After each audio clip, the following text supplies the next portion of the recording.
Eh. He clutches a cell phone.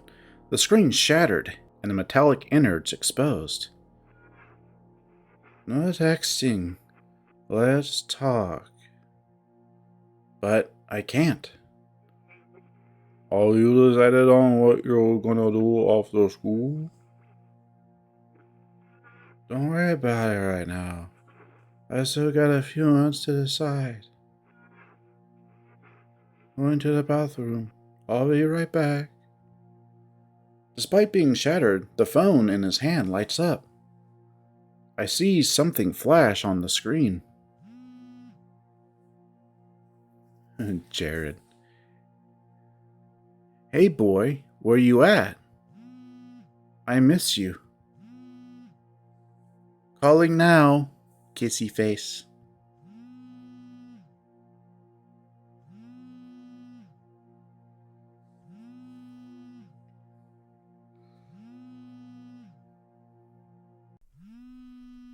Ah, fuck!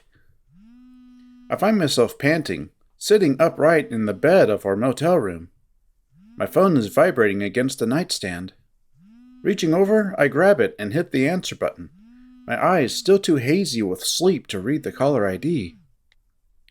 Hello? Yee. I catch the distinctive baritone rumble on the other end. Leo? That's me. You're just waking up? I thought we were gonna film for your project before we demur. Squinting at the screen of my phone, I see that it's 9:02 a.m.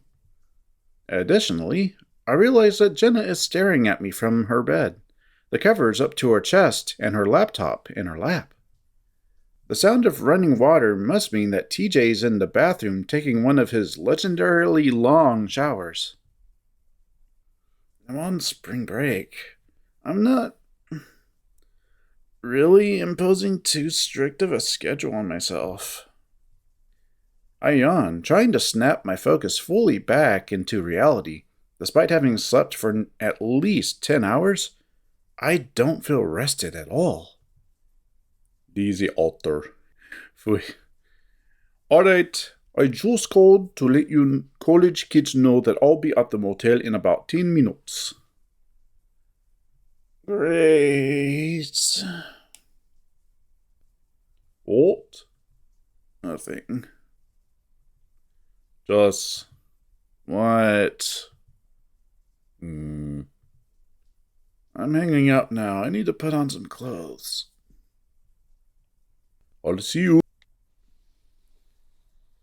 I set my phone down back on the nightstand and slide out of bed. Still rubbing my eyes a bit, I dig through my duffel bag for a decent outfit. As I pull out a pair of khaki cargo shorts, I hear Jenna clear her throat. You're still dealing with sleep paralysis? Huh? You woke up swearing pretty loudly. I'm surprised TJ didn't leave from his shower to check up on you. I feel a twinge of embarrassment. Oh? It wasn't paralysis this time. Just regular bad dreams and such. Also, Leah will be here in 10 minutes, so you might want to get dressed. I see her type something quickly upon her laptop before shutting it. She slides it out of sight beneath the nightstand. I guess she doesn't trust the cleaning staff. Do you still see a therapist? Nah. I'm not sure the one in Peyton helped, and you know how things are at Pueblo. Everybody's got a mental disorder or something. It's trendy, and no one takes you seriously. That's just the stuff that Leo says. They have free counseling services available running out of the psychology department. You don't pay all that tuition money for nothing. You might as well use it. Well, do you go? I slide on an old t-shirt with Southwestern Adventures printed on the front, the red dye having faded to pink at this point. No, but I don't suffer from hallucinations, sleep paralysis, or night terrors.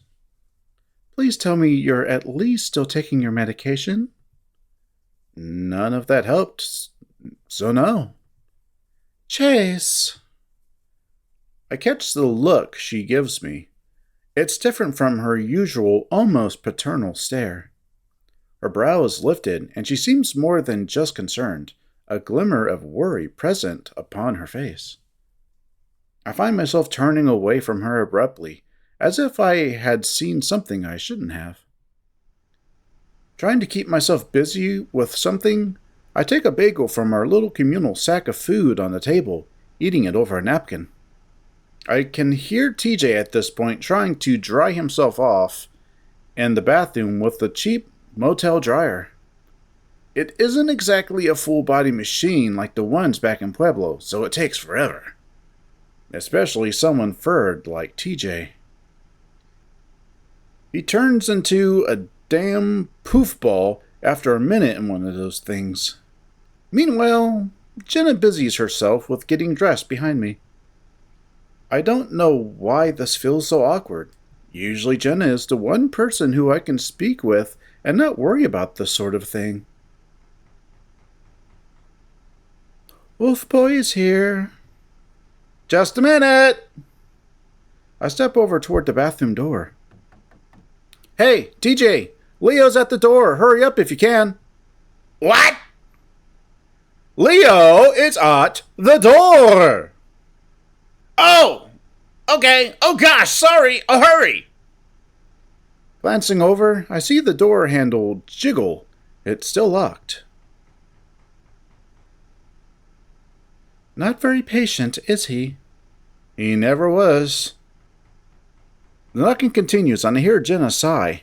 She moves from the corner of her bed to the door, unlocking and opening it. It is at this point I realize she isn't fully dressed yet, her body covered only by a pair of bra and panties. Leo starts to say something, but the words visibly catch in his throat as he realizes Jenna's state of undress. His jowls visibly thin along the contours of his muzzle, his auburn eyes flicking briefly to me, then back to the Finnick in front of him. You said you'd be here at 3:30, Leo. What's your problem? Leo blinks. What is my problem? Why are you naked? Because you wouldn't stop pounding on the door, and I didn't want to deal with the creepy guy at the front desk yelling at us. Now, wait outside. Like Chase said, just a minute. Oh, gee. Jenna shuts the door. I stare awestruck, Jenna moving back to her suitcase of clothes and rifling through it. Chase, you want to bring that snack bag with us to the mall? I think I have some peanut butter pretzels in there. It takes her only a moment for her to slip on her familiar black tank top and shorts. She sits back on the edge of the bed, taking a small comb from one of the drawers and grooming her head fur, despite the fact that it looks perfect already. TJ emerges from the bathroom, his fur not adequately combed, giving him a sort of lion's mane look that only punk guys go for. I smirk a little as I grab up the bag of food, TJ frowning at me self-consciously. I thought we were in a hurry? It's all right, TJ, don't worry. There's no need to rush. Don't we have to get Carl all his birthday stuff before the party this afternoon, though?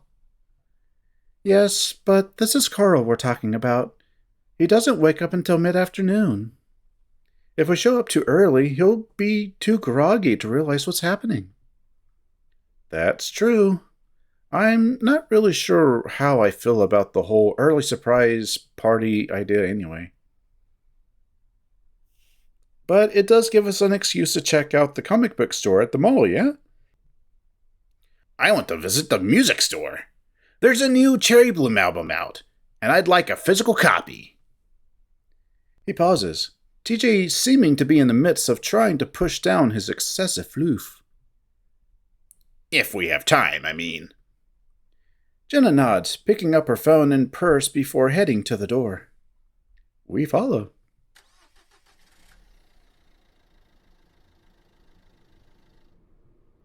All I'm saying is that it's real stupid that you all drive all the way back here just to hang out with each other alone. even Carl and Flynn are sticking together by themselves, eh? You all can do that when you three are not on break. Leo stares ahead, poking his tongue against the inside of his cheek, eyes squinted against the rising sun. His lecture is answered with resounding silence. Even TJ doesn't chime in. He clicks his tongue against the roof of his mouth. This is primarily due to Flynn's behavior, you know.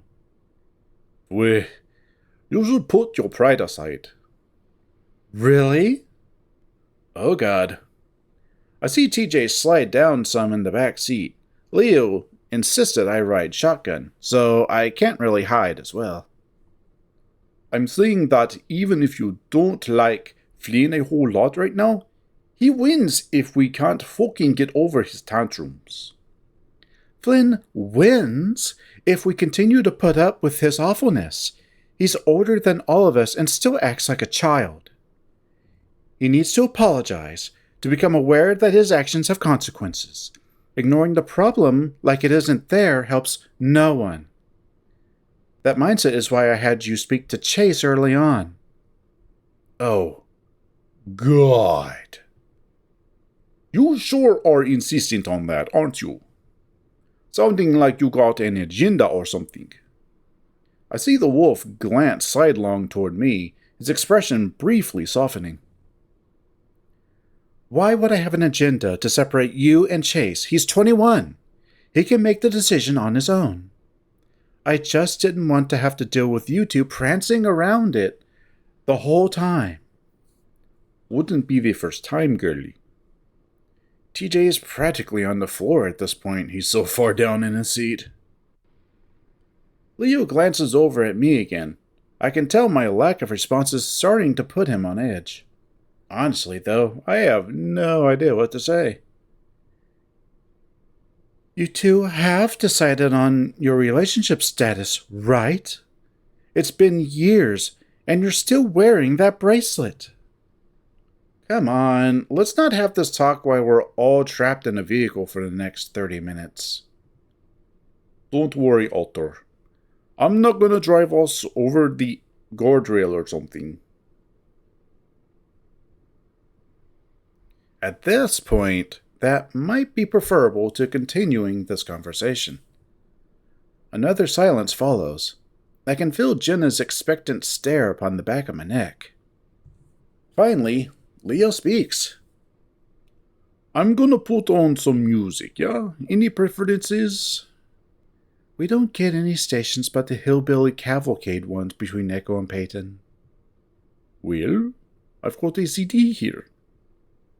My curiosity piques. I see Leo look toward me, then nod to the glove box with a smirk tugging at the corner of his muzzle. I think I know exactly what CD he's thinking of. I pull the little clasp on the dashboard.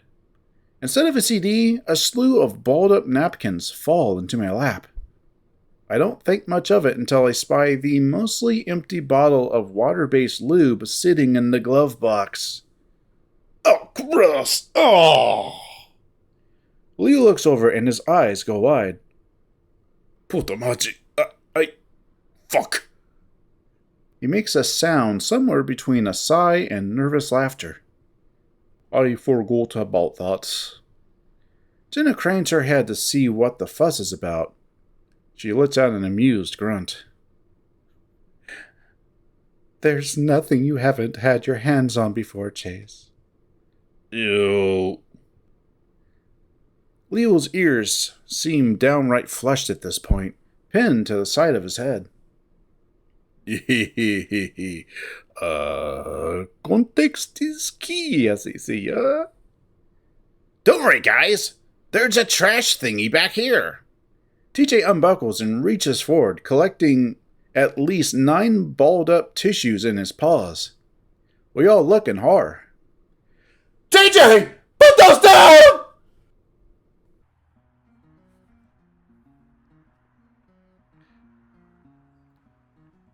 Sure is empty.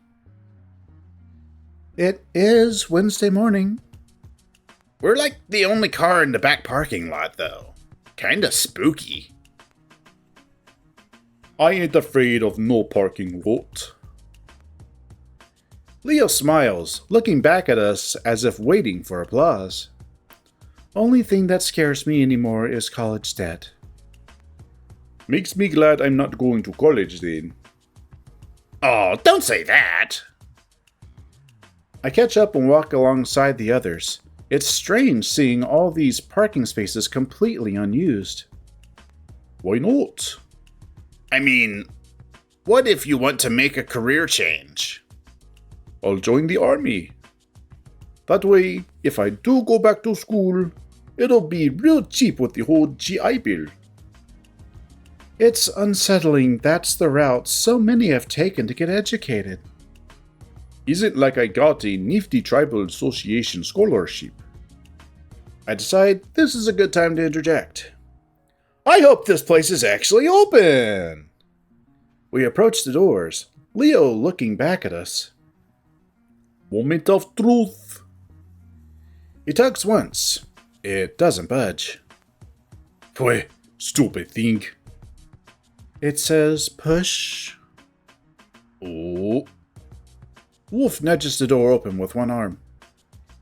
Oh yeah, I know. I was just... TJ giggles. Huh. I remember this place feeling so much bigger as a kid. Nowadays, it feels kinda claustrophobic. Might just be Pueblo spoiling me, though.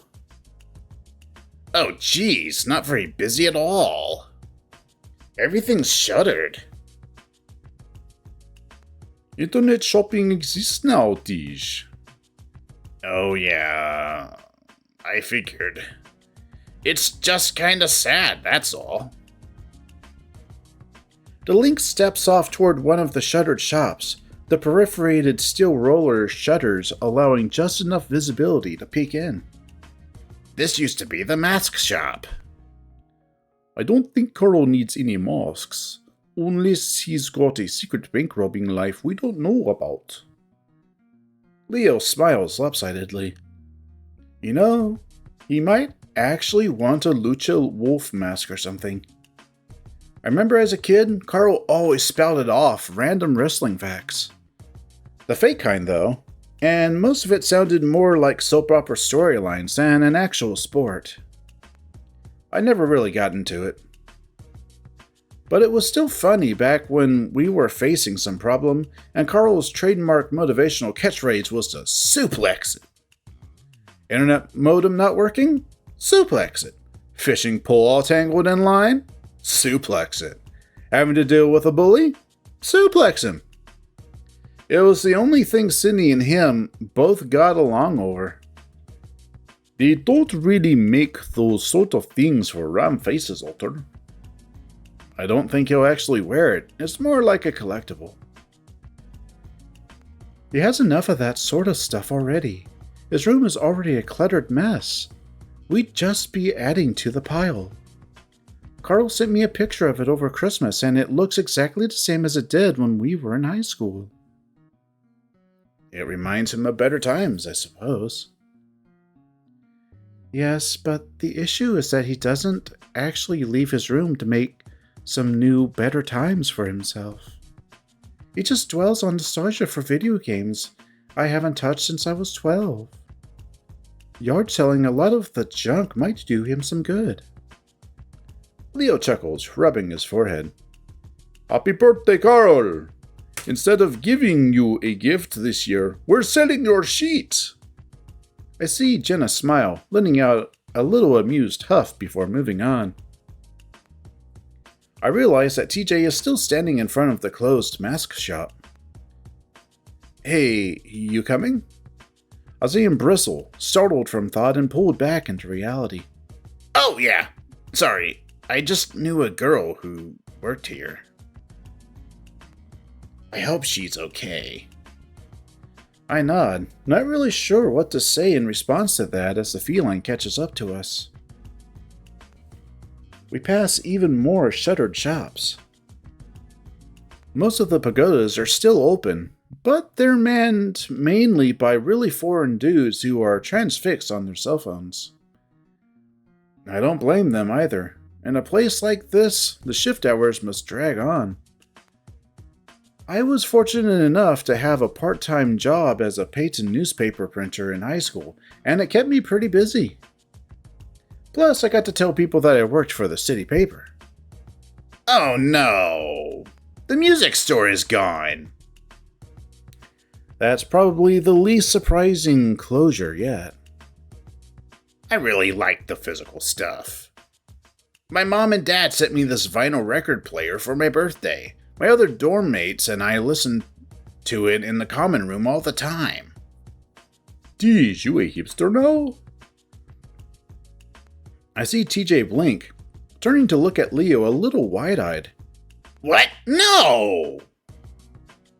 I don't know, gatito. Cherry Bloom is pretty underground. They're one of the top-selling alternative music artists of the 2000s! Alternative is just another word for indie. I bet TJ has an aesthetic blog. What? I don't even know what that is, but yes, it sounds like something TJ would have. Jenna covers her muzzle with her paw, stifling her snicker. Usually she's the one to put a stop to any TJ ribbing going on, but I suppose this is lighthearted enough where she doesn't mind. It's okay, TJ. I enjoy having physical copies of things as well, especially now that I'm living alone at Pueblo. I don't have to worry about anyone going into my room and pawning my stuff. She says this so nonchalantly, but I remember how horrible and common that problem was for her. Leo and Flynn helped her install a lock on her door, but then her parents just took the door itself away a week later. I'm not looking forward to having to pack it all up for the move to Weston, though. I'll stop by and help you pack when the time comes. I say that with a bit more finality than intended, and it makes me feel a bit sad. It's like Jenna and I barely ever hung out while we had the chance, and now we might never again. That would be nice of you, Chase. Thank you. I force a smile and nod. She perks a brow in my direction. As TJ and Leo have a back and forth about how many times the Lynx has worn flannel, Jenna hangs back a bit to walk alongside me. A wry expression crosses her face and I feel her hip bump into my thigh. I nearly teeter over into a potted fern, though she manages to help yank me back by the wrist. She's so short, but she certainly doesn't act like it in any way. The stereotype about meek phoenix is completely untrue. She wraps an arm around my waist and gives my side a bit of a squeeze, eliciting a small irk from yours truly. With a smirk plastered on her muzzle, I give one of her big old ears a flick. Something about this feels familiar. I watch Leo gesticulate wildly with his back turned in front of me. I can feel my heart thud in my chest. After the musk-off incident, I'm pretty nervous to be doing this sort of thing around Leo, even if I know that we're just joking around. Oh, damn it. She lets go of my waist, pointing ahead. Sure enough, Birchfire Comics is completely gone, the interior dark and empty behind the chain-link roller grill. She sighs, crossing her arms over her chest. Her turquoise eyes shift sideward. Shit, that sucks. I'm sorry, Jenna. She straightens suddenly, then walks ahead of me. I'm gonna go with TJ and find him a bathroom to wash his paws. I see her walk up beside the two in front of us. She nudges TJ, saying something to him and Leo before they move off in the direction of the food court. I can't believe TJ is about 20 years old at this point and still getting babied by her. Leo is left standing there, his paws in his pockets and his face devoid of expression. He looks back at me, putting on a tepid smile. Want to check out the Familyplex? I shrug non-committally. You guys said it yourself. There's no rush. I'm hit with realization, and I furrow my brow up at him. You heard that? He just maintains a smile and beckons me along before turning. So, despite being open, the Plex certainly doesn't look like it should be. The carpet is musty, everything smells like mildew, the game machines are decades old, and the roller rink is scratched up to all hell. Leo stops next to a claw prize machine and fishes around in his pocket for quarters. What is an aesthetic blog? It takes me a moment to register what he's asking, and I can't help but be tickled a bit by the question. I know for a fact that Leo spends a lot of time on the internet, but mainly on the mainstream sites, sports, music, that sort of thing. It's like an ongoing online page that you update with stuff that sorta corresponds to a mood or a feeling. He slides 2 quarters into the machine, then grabs the control stick. A few lights in the machine begin to glow and flash, moving in a pattern around the glass window. About half of the bulbs are burnt out. Oh, I have one of those. You do? Yeah, but it's mainly porn though. He makes a lewd, jerking motion with the control stick, and I'm put at slight at ease, noting that this machine is meant for children. Well, better than storing it all in your sample music folder, I suppose. I actually got caught with that, you know. Damn it, I told you. Yeah, Arthur, I know. My little nephew Eduardo wanted to play games on my computer, and he started clicking around on the recent files thing. Oh my god, Leo, he's like 10. He furrows his brow, moving the crane some absently. He's 13. His dad is your really religious brother too, right? Yeah. Jesus. Ain't nearly as bad as getting caught cock and paw by the Padres while watching fox horse gay porn. I cringe, covering my face. God. Hey, look! I pull my paws away from my face to see Leo point to something in the machine.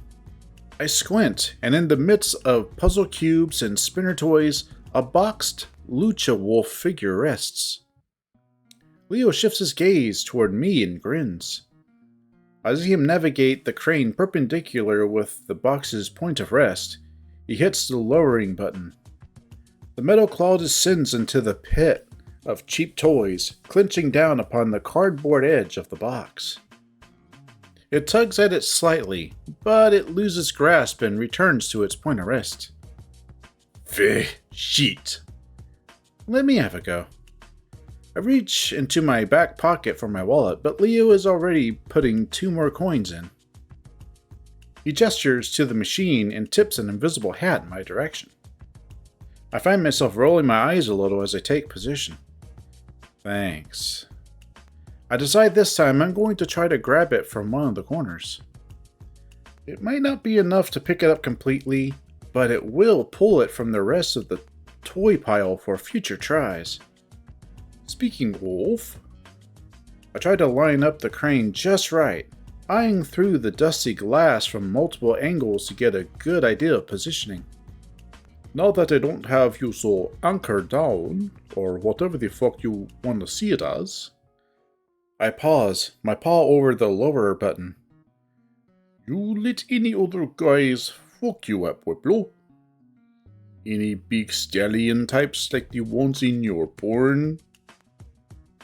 The tone in his voice, it is definitely one that I haven't heard in years. It seems to carry an extra intense edge. Christ, Leo, no! You haven't had sex in 3 years? You must be really pent up, eh? He laughs breathily. I exhale, trying to keep my nerve. I go ahead and press the button, the crane lowering the claw down once again. You don't have to lie to me, eh? I just want the truth. The claw pushes the box down further, it seeming to have different levels of how low it starts grasping. However, it doesn't even grasp this time. The crane just keeps lowering the claw. We can't even see the figurine anymore. Not that Leo is paying any attention. If you like girls now, you can tell me. I feel him now, his thighs against my behind, the familiar firmness upon the small of my back. I stare at the machine. The claw still hasn't come up yet. Leo? His paw takes my hip. Can you fuck off? What? Wow.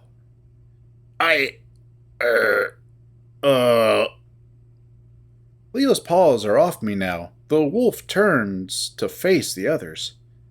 How long have you two been here?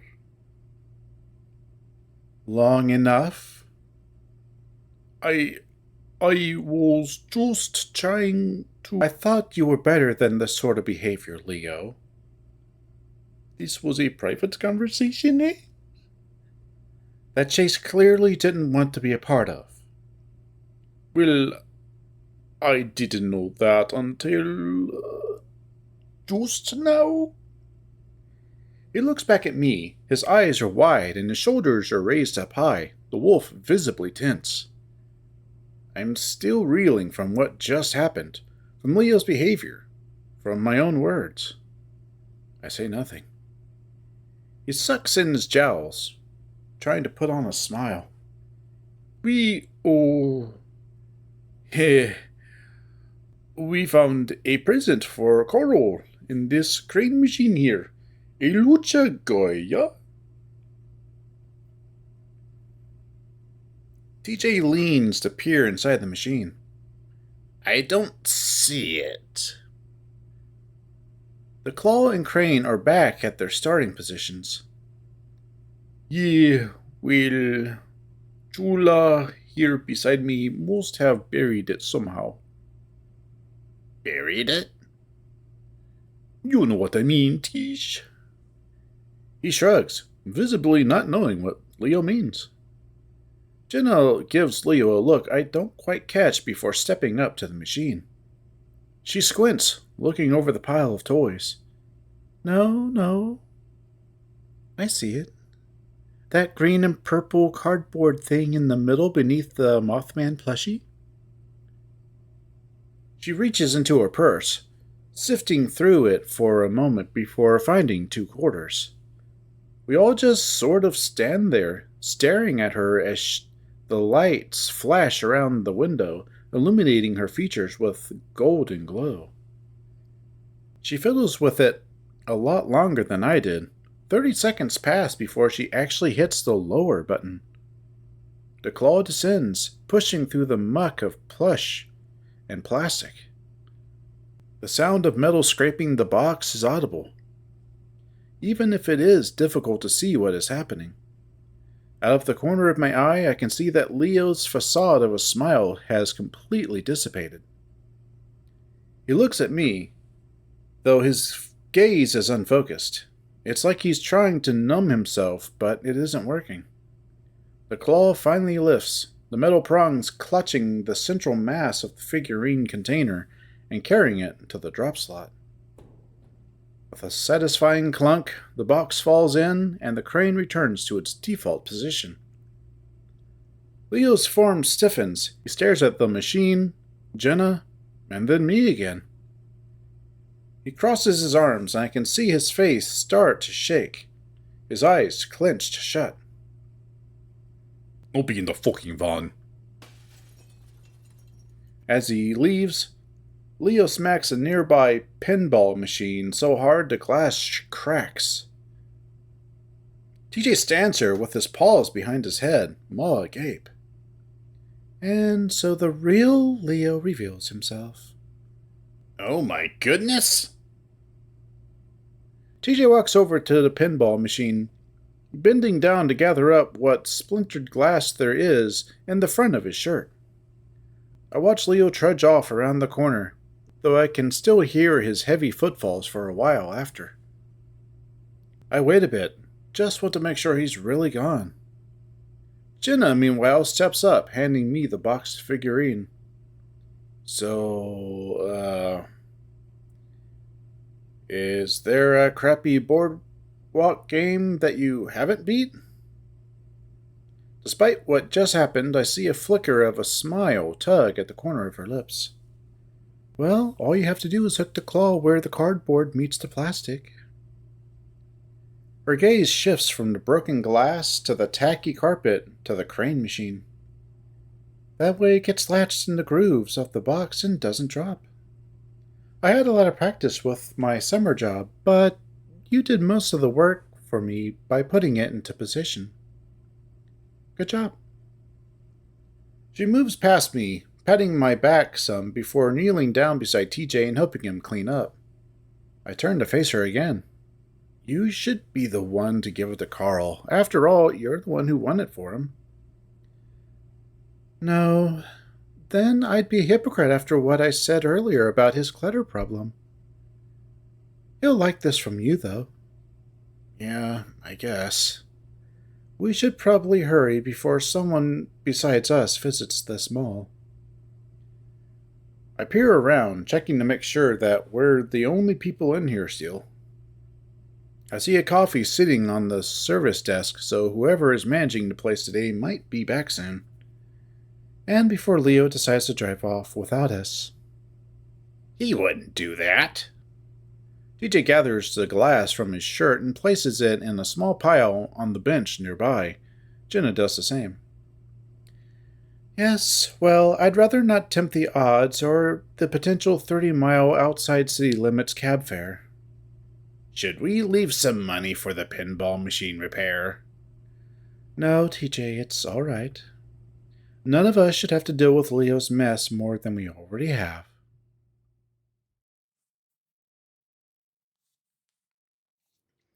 I rest my head against the passenger window as I balance the cheap fast food place red velvet cake in my lap. This is one of the most awkward car rides I've ever been in. Everyone is completely silent. TJ's previous attempts to lighten the mood have been received with idle grunts and nods. My stomach hurts, and I have this nauseous feeling that keeps bubbling up when I think about what happened. Leo and I have squabbled in the past, sure, but never like this. Most of the time, we fought over video game shit, politics, and sports. The worst it ever got was when the topic of leaving Echo came up. I danced around answering it for as long as I could, and the truth came out in the worst way possible. But now it's different. I've never felt such contempt for him like I did when he pressed against me, interrogating me like I belonged to him. He probably thought I'd just bend over against the crane machine for old time's sake. Watching him from the corner of my eye now, I see him trying to keep his ears up, but they keep pinning back down. I'm stuck in this shitty feeling of being pissed at Leo and ashamed of myself. He shouldn't have acted that way. But I know I just hurt him in a manner that I haven't done in a long time. Being stuck in a car with someone who is thinking about you, and you're thinking about them, and you're both hurting, is hell. I really wish I brought my headphones. I stare out the window as we roll down the first dirt road into Echo. Every street, every corner, every trailer, and every tree has a memory attached to it. There, in the middle of the dusty parking lot that belonged to the corner market, is a tiny stand. That used to be where I'd get ice cream after begging for $1 from my parents. It's crumbled and boarded up now, the paint peeling off in tiny chips. And there, in front of Duke's house, is a big flat rock that Jenna was standing on when she told me she was going to run away from home. I can still remember almost exactly how she was silhouetted against the red sunset behind her. And the old train yard where I kissed Leo for the first time after staying up all night at our first real party. I look over at Leo. He's got one hand on the wheel, glancing up at the rearview mirror occasionally. He hasn't so much as looked at me since the family plex, though I see him staring at Jenna now. She catches his gaze, somehow returning it with an even more curt look. Carl probably still isn't even awake yet. Do you have a plan if he doesn't answer the door? We'll call him then. And what if he doesn't answer his phone? Will you shatter the window too? Leo's muzzle pulls into a snarl. I hear him mutter something I can't quite discern. He shifts focus back on the road, his knuckles tight on the steering wheel. DJ gives another go at trying to fill the silence. Well, I don't think this will go too badly. It's just like we're hanging out again. Nothing wrong with that. I agree, TJ. Though I do think this is perhaps a bit poorly planned, it should be an alright time. I haven't been to Carl's in so long. The car starts slowing down, and I snap out of my daydreaming to look up, knowing that we definitely aren't at Carl's house yet. That's when I see a canine figure standing further up on the side of the road. She's standing in the dirt that separates the road and the field in front of a broken and rusted barbed wire fence. I think that's Jonas. I look over at Leo, and he seems concerned. His brows furrowed as he carefully steers the car right up next to the coyote. I can see why. She's crouched over, elbows on her knees, staring at the ground. Roll down your window, Chase. Do as he says, struggling a little with the old crank handle. What is she doing out here? We come to a stop next to the coyote, kicking up some dust. I don't know. Hey! DJ rolls down his window as well, waving. Hi, Janice! Leo leans over me and looks out at her. She's still looking at the ground. Everything all... Leo's voice cuts off in a weird choking sound. I look at him, confused, then look back out the window, and I can't help myself, but I gasp. It was hard to tell from the angle, and all the dust kicked up by the van, but now I can see that Janice has her pants down around her thighs. I can also see everything else. I sit back quickly and avert my eyes, looking out the windshield instead. Is she... Oh my god, Leo, keep going. Jenna whispers it, her voice strained. Oh, sorry. Oh. Leo stops talking, and I chance a glance out the window again. Janice is looking at us now, and she's smiling. It's a weird smile because it isn't touching her eyes. It's unnerving. Leo stares back. Leo, let's just go. I hiss out the side of my mouth, staring out the windshield again. He seems reluctant to, though, looking concerned. Janice, do you need some help? His tone is one you might use on a toddler, or a crazy person. I don't hear her say anything, except maybe a grunt. Leo bravely keeps trying, though. We can give you a ride. Leo stops talking in time for me to hear a pattering sound, a sound I recognize well from being a kid pissing on the dirt roads of Echo. The van lurches forward, then resumes a smoother acceleration back onto the empty road. What in God's name? I don't know.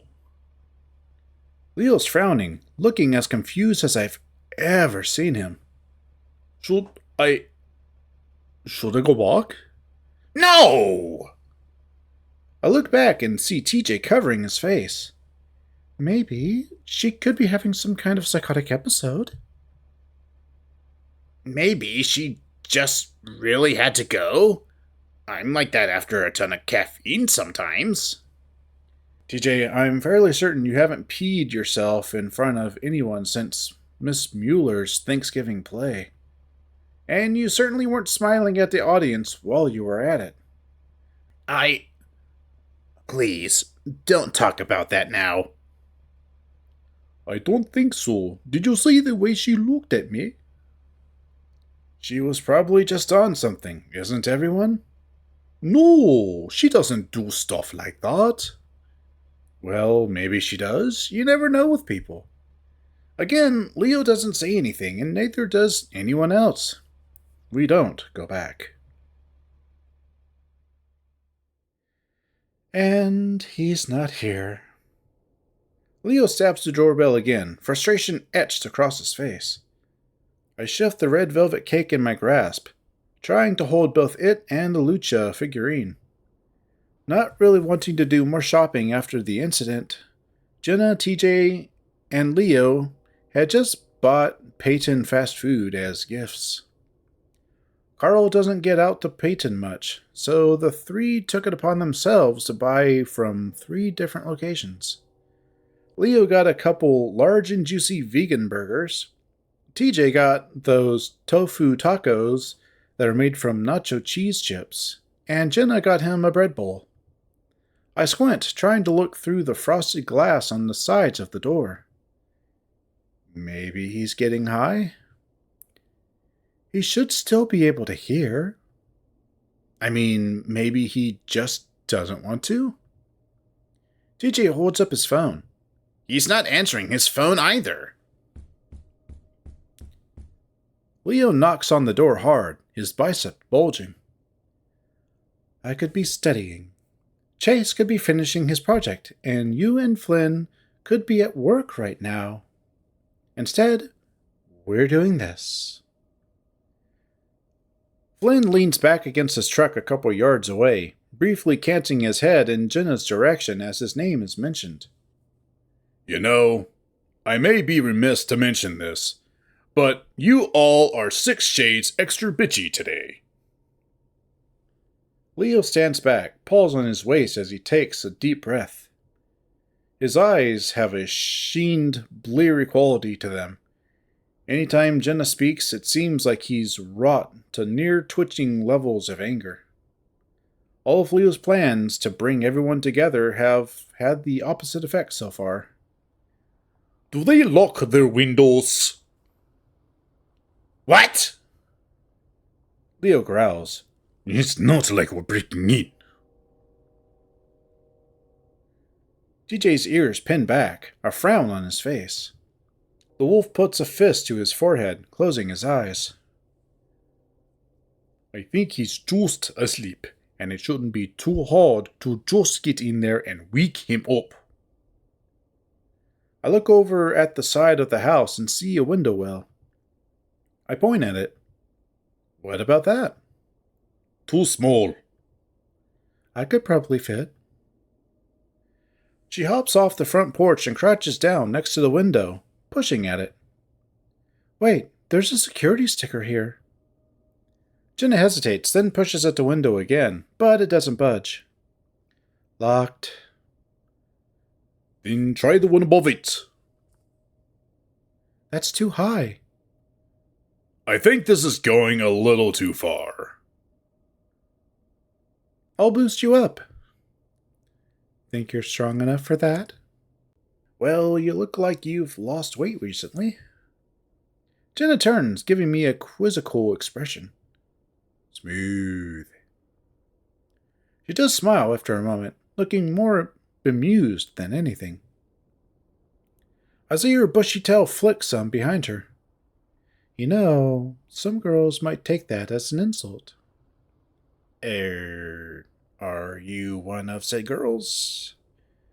No, I get the meaning of your words, and that's where it's flattering, regardless. Oh, well, good, I guess. What the fuck is happening? I set the cake and figurine down on the gravel and moved behind Jenna, cupping my paws together in front of me for her foot. Setting herself with her paws against the wall of the house, Jenna steps into my paws. Slowly I push up, feeling my muscles strain beneath my fur.